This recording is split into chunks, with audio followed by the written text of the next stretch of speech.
আসসালামু আলাইকুম। আজকে পশু পাখি গাছপালা নিয়ে কিছু কথা আপনাদের কাছে বলবো। প্রকৃতির পরিবেশ আসলে মানুষে অনেক শান্তি দেয়, শান্তি মনে আসে। আর প্রকৃতি একটা জীবন, প্রকৃতি একটা জীবন। দেখেন চারদিকে আশেপাশে গাছপালা, এই যে দেখেন আমার এখানে একটা মরিচ গাছ, আমার ওইদিকে অনেক গাছগাছালি আছে। তো এই পশু পাখি গাছপালা না থাকলে আমরা থাকতাম না। আসলে এটাও একটা জীবন।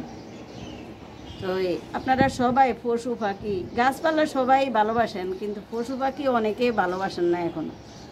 এই যে আমি দেখি, ওই দিনে দেখলাম দুইটা কুকুর রোডের কাছে, এই একটা কুকুরের হাত ভাঙা, একটা কুকুরের পাও ভাঙা। তো মনে করেন এই কুকুরগুলা খাবারও নাই। আগে তো ময়লা ফালাইতো, এদিকে সেই দিকে ময়লা টলা খাইতো। এখন কুকুর বেড়ালে খাবার আসলে একদম নেই। তো এইভাবে কুকুর বেড়ালগুলো পশু পাখিগুলো অনার্থক মানুষে কিল্লিগা মারে। যারা পশুপ্রেমিক আমার মতো যারা পশুপ্রেমিক, এরা সবাই একটু খোঁজখবর রাখবেন, খেয়াল রাখবেন পশু পাখিগুলো যেন একটু ক্ষয়ক্ষতি না হয়। সব কিছুর ভিতরে এই পশু পাখিগুলা দেখেন, এই যে এখন কিন্তু আগের মতো পশু পাখি নাই। আমার এখানে অনেক পশু পাখি ছিল, কিন্তু এই যে ঘুঘু পাখিও আসতো, কিন্তু আগের মতো তেমন একটা পশু পাখি নেই।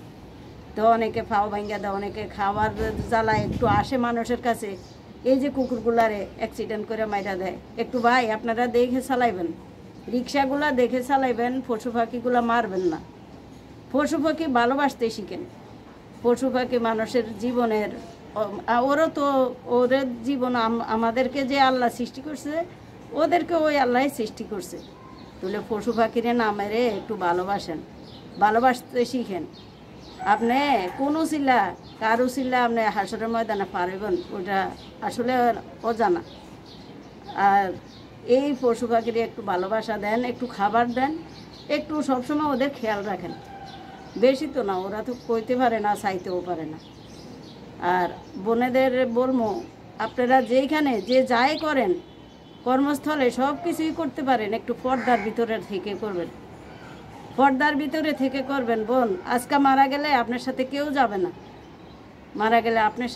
যাবে না, শুধু আপনার আমল, ইমান, আখলাকে যাবে।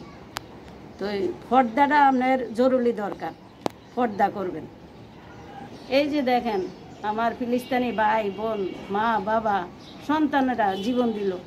এই যে ওদের পাশে কে ছিল না, একমাত্র আল্লাহ, উপরওয়ালায় সব দেখতেছে, উপরওয়ালায়।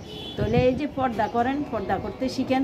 আমি তো ফিলিস্তিনি মা বোনরে দেখি, মাটির নিচের থেকে উড়াইলে ওরাও পর্দার সহিতেই থাকে, ওরা পর্দার ভিতরেই থাকে। কত ওদের আমল। আর আমাদের দেশে 2 শিক্ষার্থীর জন্যে ওই যে পারভেজকে মেরে দিল। আর কি হাসি! এই হাসি পারভেজের নামে 1 মার জীবন কেড়ে নিল। আপনারও তো ভাই আছে, আপনার ভাই যদি আপনার সাথে হাসতো, তাহলে আপনি কি পারতেন বাইরে মেরে দিতে? এই যে কি প্রেম, কি ভালোবাসা! এই যে আজকে প্রেমিকারে ডাইকা হত্যা করলেন, ওই হত্যা আজকে যে আপনার ওই ভালোবাসার প্রেমিকরে জেলে থাকতে হইব, মৃত্যু হইতে পারে, তো তোমারও তো মৃত্যু হইতে পারে। তো ওই ভালোবাসার কোনো মানি আছে? তাহলে আর কোনো বোন এরকম ভুল করে কোনো সন্তানের প্রাণ নিবেন না, কোনো ভাইয়ের জীবন কেড়ে নিবেন না, কোনো ভাইয়ের থেকে বোনের থেকে ভাই আলাদা করবেন না, মায়ের থেকে ছেলে আলাদা করবেন না। ভাববেন আপনারও একটা ভাই আছে ঘরে, আপনারও মা বাবা আছে।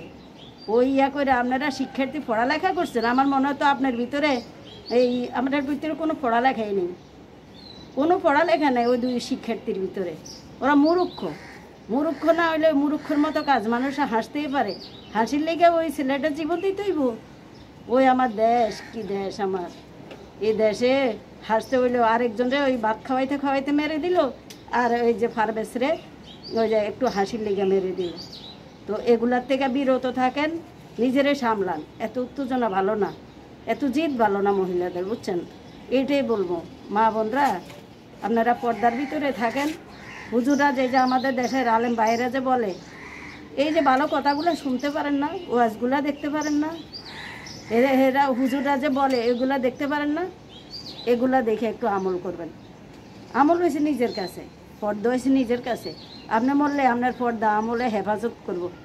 আপনি বললে আরেকজনে আপনার সুপারিশ করলে হেফাজত হইব না। ঠিক আছে? আচ্ছা, এ বলে আমি বিদায় নিলাম। খোদা হাফেজ।